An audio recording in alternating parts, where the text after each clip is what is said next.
Sure enough, Neville had no sooner reached for the shelf of teacups when there was a tinkle of breaking china. Professor Trelawney swept over, him holding a dustpan and brush, and said, "One of the blue ones, then, dear. If you wouldn't mind, thank you." When Harry and Ron had their teacups filled, they went back to their table and tried to drink the scalding tea quickly. They swilled their dregs around as Professor Trelawney had instructed, and they drained their cups and they swapped them. "Right," said Ron. Then both opened their books on the pages, page 6. "What can you see in mine?" "Well, a load of soggy brown stuff," said Harry. The heavily perfumed smoke in the room was making him feel sleepy and stupid.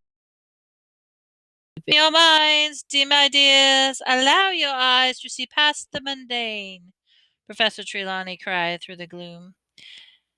Harry tried to pull himself together. "Right. You've got a crooked sort of cross," he consulted. "Unfogging the future. That means you're going to have trials and suffering. Sorry about that. But there's a thing that could be the sun. Hang on. That means great happiness. So you're going to suffer but be very happy." "You need your inner eye tested, if you ask me," said Ron, and they both had to stifle their laughter as Professor Trelawney gazed in their direction. "My turn." Ron peered into Harry's teacup. His forehead wrinkled in effort. "There's a blob that looks a little bit like a bowler hat," he said. "Maybe you're going to work for the Ministry of Magic." He turned the teacup the other way. "But this way, it looks more like an acorn. What's that?" He scanned the copy of Unfrogging Future. "A windfall, unexpected gold. Excellent. You can lend me some. And there's a thing there." He turned the cup again. "It looks like an animal. Yeah. If that was its head, it looks like a hippo. No, a sheep." Professor Trelawney rolled around as Harry let out a snort of laughter. "Let me see that, my dear," she said reprovingly to Ron, sweeping over. Snatching Harry's cup from everyone went quiet to watch. Professor Trelawney was staring at the teacup, rotating it clouds. "A falcon, my dear. You have a deadly enemy." "But everyone knows that," said Hermione in a loud whisper. Professor Trelawney stared at her. "Well, they do," said Hermione. "Everybody knows that Harry, and you know who." Harry and Ron stared at her with a mixture of amazement and admiration.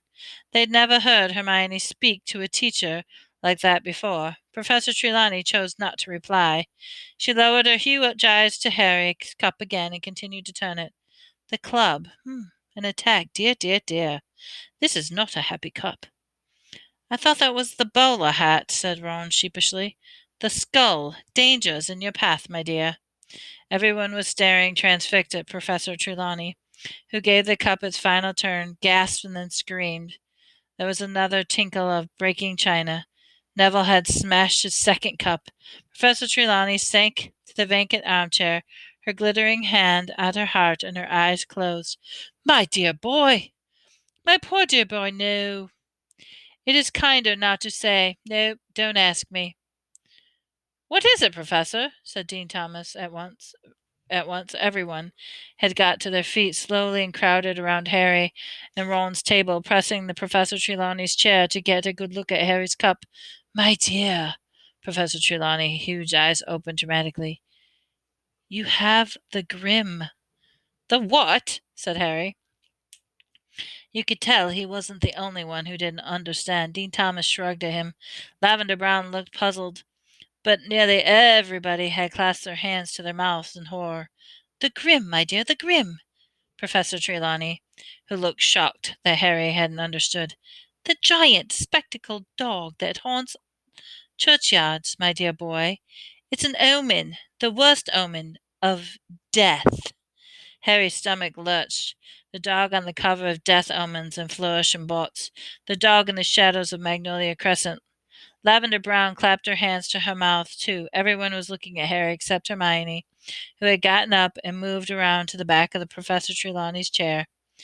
"I don't think it looks like a grim," she said flatly. Professor Trelawney surveyed Hermione with mounting dislike. "You'll forgive me for saying this, my dear, but I perceive a little bit of aura around you. Very little receptivity resonates from your future." Seamus Finnegan was tilting his head side to side. Looks like a grim if you do this, he said, his eyes almost shut. But it looks more like a donkey from here, he said, leaning to the left. When you've all finished deciding whether I'm going to die or not, said Harry, taking even himself by surprise. Now nobody seemed to be wanting to look at him. I think we'll leave the lesson for here today, said Professor Trelawney in her mistiest voice. Yes, yes. Please pack away your things. Silently, the class took their teacups back to Professor Trelawney, packed away their books, and closed their bags. Even Ron was avoiding Harry's eyes. Until we meet again, said Professor Trelawney faintly. Fair fortune be yours. Oh, and dear, she pointed to Neville, you'll be late next time, so mind you work extra hard to catch up. Harry, Ron, and Hermione descended Professor Trelawney's ladder and the winding staircase in silence, then set off for Professor McGonagall's transfiguration lesson. It took them so long to find her classroom that, early as it had left divination, they were only just in time. Harry, whose seat was right to the back of the room, feeling as though he were sitting in a very bright spotlight, the rest of the class kept shooting fugitive glances at him as though he were about to drop dead at any moment. He hardly heard it when Professor McGonagall was telling them about the animagi, wizards who could transform themselves into animals. That wasn't even watching when she transformed herself in front of their eyes into a tabby cat with spectacle markings around her eyes. Really, what has that gotten into all of you today? Said Professor McGonagall, turning back to herself in a faint pop and staring around at all of them. Not that it matters, but that's the first time in my transformations. Not all the applause from a class? Everybody's head turned towards Harry again, but nobody spoke. Then Hermione raised her hand. Please, Professor, we've just had our first divination class, and we are reading tea leaves, and oh, of course, said Professor McGonagall, suddenly frowning. Oh, there's no need to say any more, Miss Granger. Tell me, which one of you will be dying this year? Everyone stared at her. Me, Harry said finally. Oh, I see, said Professor McGonagall, fixing Harry with her beady eyes. Then you should know, Potter, that Sybil Trelawney has predicted the death of one of her for a student a year since she's arrived at the school.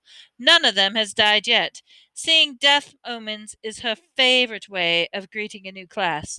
And if I were not for the fact that I never speak ill of other colleagues, Professor McGonagall broke off. They saw her nostrils had gone white. She went on more calmly. Divination is one of the most imprecise branches of magic. I shall not conceal from you that I have very little patience with it. True seers are very rare, and Professor Trelawney. She stopped again and said in a very matter of fact tone, well, you look in excellent health to me, Potter, so you'll excuse me if I don't let you off your homework today. I assure you that if you die, you need to not hand it in. Hermione laughed. Harry felt a little bit better. It was harder to feel scared in the lump of tea leaves away from death, the red room, and befuddling perfume of Professor Trelawney's classroom. Not everyone was convinced, however.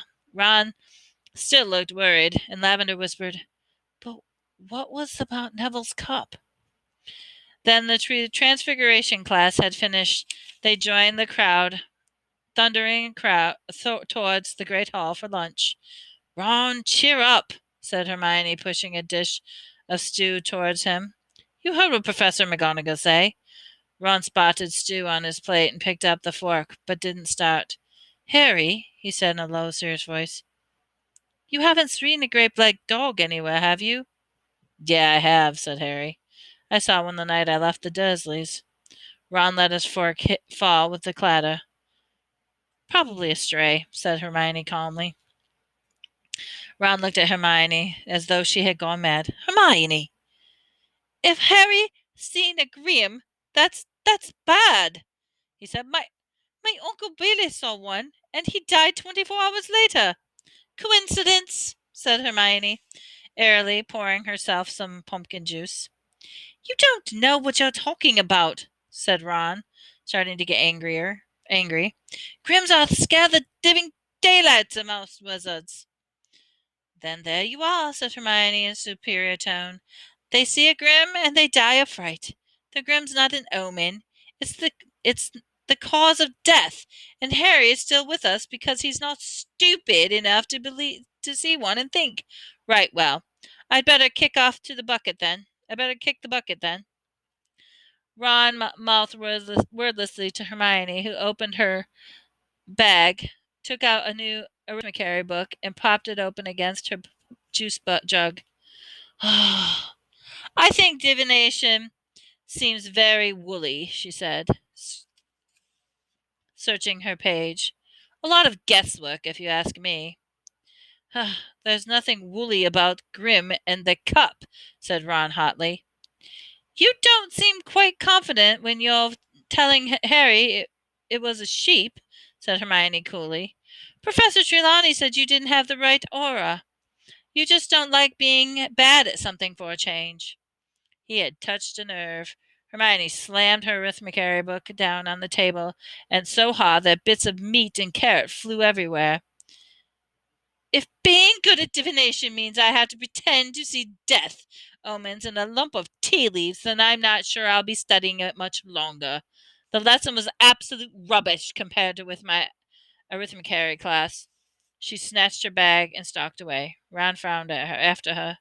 What is she talking about? She said to Harry. She hasn't been to her arithmetic class. Harry was pleased to get out of the castle after lunch. Yesterday's rain had cleared and the sky was clear, pale gray, and the grass was springy and damp underfoot. As they set off for the very first ever Care of Magical Creatures class, Ron and Hermione were speaking with each other. Were not speaking to each other. Harry walked beside them in silence as they went down to the sloping lawn to Hagrid's hut on the edge of the forbidden forest. It was only when he spotted the three of the all too familiar backs of the heads of them that he realized they must be having their lessons with the Slytherins.